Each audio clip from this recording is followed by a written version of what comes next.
August 1st, 2012, 9:30 in the morning, New York time. The market opens.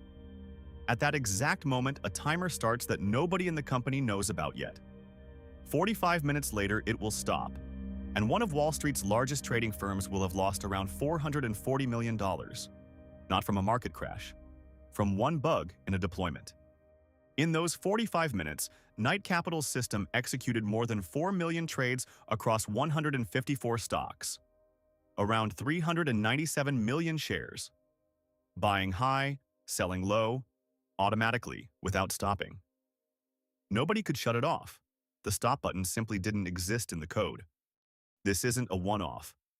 In '96, the European Space Agency's Ariane 5 rocket destroyed itself 37 seconds after launch, over the conversion of a single number. In 2024, one CrowdStrike update took down millions of Windows machines worldwide and canceled thousands of flights. Different decades, different industries, the same class of error. And here's what ties all three together. These were not complex, brilliantly hidden bugs. They were simple, boring, easily preventable mistakes. A repurposed flag, an out-of-sync deploy, an update that wasn't run on a single machine. And every time, someone almost certainly thought, there's nothing to test here.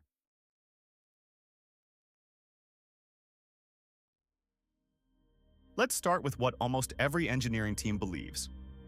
We have a mature process. We have tests. We had a code review. This won't happen to us. Knight Capital was a public company under SEC oversight, routinely audited. Ariane had formal verification and a reputation for a flawless track record. Delta had, by its own account, billions invested in IT. All three ended up in the textbooks. Here's what actually happened at Knight, per the official regulator's order. The new code for the NYSE program was pushed to 7 servers out of 8. The 8th kept dormant code from an old function called PowerPeg. Unused since 2003, just never deleted. A repurposed flag bit woke it up by accident. Not one test covered that path. Nobody noticed, until the market opened. Notice, not a single unit test would have helped here. The code itself might have been correct. What broke wasn't the code. It was the process. An out-of-sync deploy. Dead code nobody cleaned up in 9 years. A flag bit repurposed for a new meaning without checking the old meaning was dead everywhere. And no break, no kill switch, no automatic rollback, no pre-market alert that anyone is actually required to read. Here's the thesis of this whole video. Code is correct, tests are green, and the system won't bankrupt the company are 3 different sets. They overlap much less than you think. The most expensive bugs almost never live inside a function. They live at the seams, between deploy and config, between old code and new, between everything past and will anyone hit stop if this goes wrong. It's not the code that breaks, it's everything around the code. Context. The NYSE launches a new program, the Retail Liquidity Program. Trading firms have roughly a month and a half to write code for it. A month and a half to change a system that executes billions of dollars in trades a day. Recognize the feeling? A hard external deadline no engineer had any say in. That's exactly when change management slides to second place. Knight rolls the new code out to its order routing system, SMARS, 8 servers. Per the official SEC order, the update reached 7 of the 8. The 8th kept running the old code, and on it sat the PowerPeg function, disabled back in 2003 but never removed from the codebase. They just commented out the logic and reused the flag bit that used to switch it on. 9:30 a.m. Market opens. Orders flow in. 7 servers run on the new code. Fine. The 8th gets the same flag bit, but interprets it the old way. And it fires PowerPeg, a function designed to split a big order into small ones and send them to the exchange, with no upper limiter, because back in 2003, the break lived somewhere else, which they also deleted. What follows is 45 minutes that ended up in every QA textbook. The system didn't just send wrong trades, it generated new orders based on an incorrect state and amplified itself. Over 4 million executions. around 397 million shares across 154 stocks. Buy at the top, sell at the bottom, again and again. And, crucially, there was no way to turn it off with normal controls. And here's the detail that hurts any engineer. Per the SEC order, automated alerts fired before the market even opened. The signals were there. They just weren't wired into the decision process in a way that forced someone to react before they hit go live. An alert nobody reads isn't an alert. It's a log line. The result? Around $440 million in losses, a multiple of the firm's annual earnings. The stock loses roughly 75% over 2 trading days. To stay solvent, the company takes an emergency credit line and effectively loses control of itself. Within months, Knight Capital is sold. 17 years to build. 45 minutes to end it. Change Industries. June 4, 1996. The maiden flight of the European Space Agency's Ariane 5 rocket. Scientific satellites on board. 10 years of development. Around $7 billion invested in the program. The timer starts. At 37 seconds, the inertial reference system does a harmless operation. It converts a 64-bit floating point number, horizontal velocity, into a 16-bit signed integer. On Ariane 4, this code ran for years without a single failure. But Ariane 5 flies faster. The number is bigger than 32,767. It doesn't fit. Overflow. Then comes a chain you could have broken in several places. The exception wasn't handled correctly. Instead of a protected value, the system passed a diagnostic code. The main computer took that garbage as real velocity, sharply corrected course, and aerodynamics ripped the rocket apart. Self-destruct triggered. 37 seconds from launch. And here are 2 killer facts from the Inquiry Board report. First, the backup system was an exact copy of the primary and failed on the same error within milliseconds. Redundancy without diversity isn't fault tolerance, it's a copy of the failure point. Second, the real inertial system was deliberately left out of the system-level simulation. They used its modeled output instead. There was a test. They just tested the wrong thing. And the finishing blow.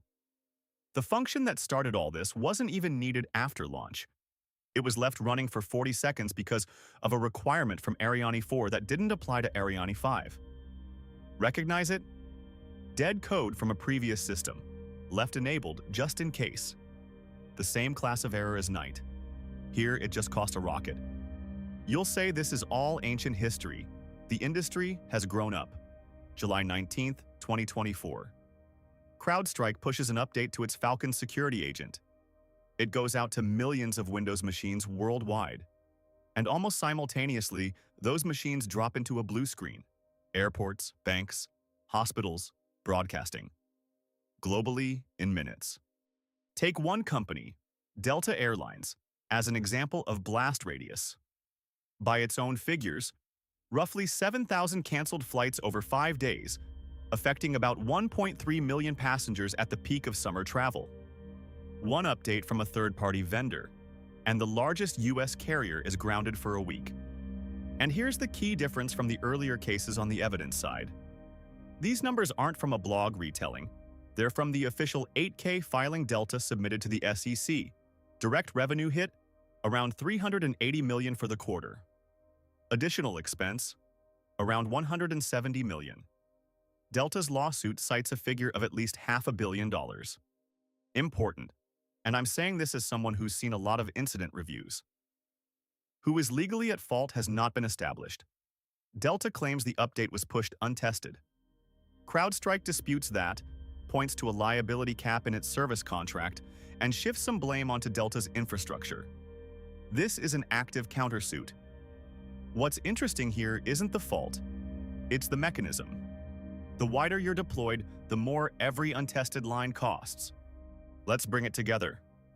Knight, a deployed desync, and a repurposed flag. Ariane, reused code plus testing on a simulation instead of the real system. CrowdStrike, per the plaintiff, An update pushed without testing on even one machine. 3 different causes. But all 3 share one structure. Unit and integration tests verify code inside a function. But the most expensive bugs live outside the function. In how the code is delivered, what it runs on, what config is underneath it, which old branch is still alive, what happens at the seam between 2 services. A green pipeline says the function does what's written. It says almost nothing about the system won't bankrupt the company. The second shared pattern: reuse without recertification. This code flew on Ariane 4 for years. PowerPeg worked since 2003. The code was correct in the old context. The environment changed. Different speed, different deploy, different meaning of the flag. The code isn't retested for the new context because it's proven.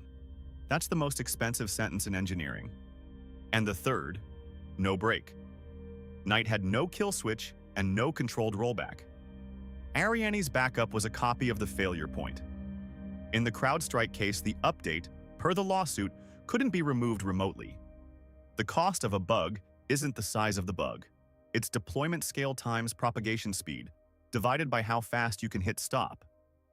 A small bug in a system with no break costs more than a big bug with a 30-second rollback. The question isn't, do you have tests? The question is, what happens when a test misses something? If you want to reduce, not eliminate, reduce the cost of a mistake, here's what actually works, ranked by impact. None of this makes bugs impossible. All of it shrinks the blast radius. First and most important, a break by default. Anything that does something in production must have a way to turn off instantly. A kill switch, a feature flag with fast rollback, a circuit breaker. Knight had no break, and 45 minutes turned into 440 million. With a break, it would have been minutes and maybe a stern email. This is change number 1 by impact to effort ratio. Second, staged rollout. Never ship to 100% at once. 1%, automated health check, then 5, then 25. Per Delta's lawsuit, the CrowdStrike update would have crashed on the very first machine if they'd run it on one. A Canary doesn't prevent a bug. It contains it to 1% while automation rolls the release back. Third, the deploy and the config are also a testable artifact, not a manual Friday operation. Knight's desync, 7 servers versus 8, is a diff a machine should have been required to block before prod. Versions on every node, flag values, migrations, all of it is part of test coverage. If your pipeline is green but the config has drifted across nodes, the pipeline is lying. Fourth, dead code gets deleted, not commented out. PowerPeg, unused since 2003. Ariane's alignment function, not needed after launch. Both were asleep, until a repurposed flag or a new environment woke them up. Commented out code in production isn't zero risk. It's risk with a timer you forgot about. You won't stop writing bugs. You can make a bug cost a minute, not a company. Here's the part the top disasters reels don't tell you. These bugs weren't complex. They were boring. A repurposed flag, an out-of-sync deploy, a number conversion, an update with no canary. Each one would have passed code review because, in isolation, each piece looked fine. The danger wasn't in the line. It was in the system around the line, and in the certainty that there's nothing to test here. The cost of a bug is not a property of the bug. It's a property of the system you shipped it into. The same defect in a system with a canary and a kill switch costs a stern email. In a system with no break, it costs the company. The question isn't, how do we prevent bugs? That's impossible. The question is, what happens here when a bug inevitably slips past the tests? Tests catch bugs. Architecture decides what a bug costs. So, it's not the code that breaks, it's everything around the code. Knight lost 440 million in 45 minutes because there was no stop button. Ariane had a test, but tested the wrong system. CrowdStrike, scale and speed with no staged rollout. And the core point, a bug's cost is set by its blast radius, not its size. If this was useful, subscribe. Next, why Friday deploys aren't superstition, they're statistics.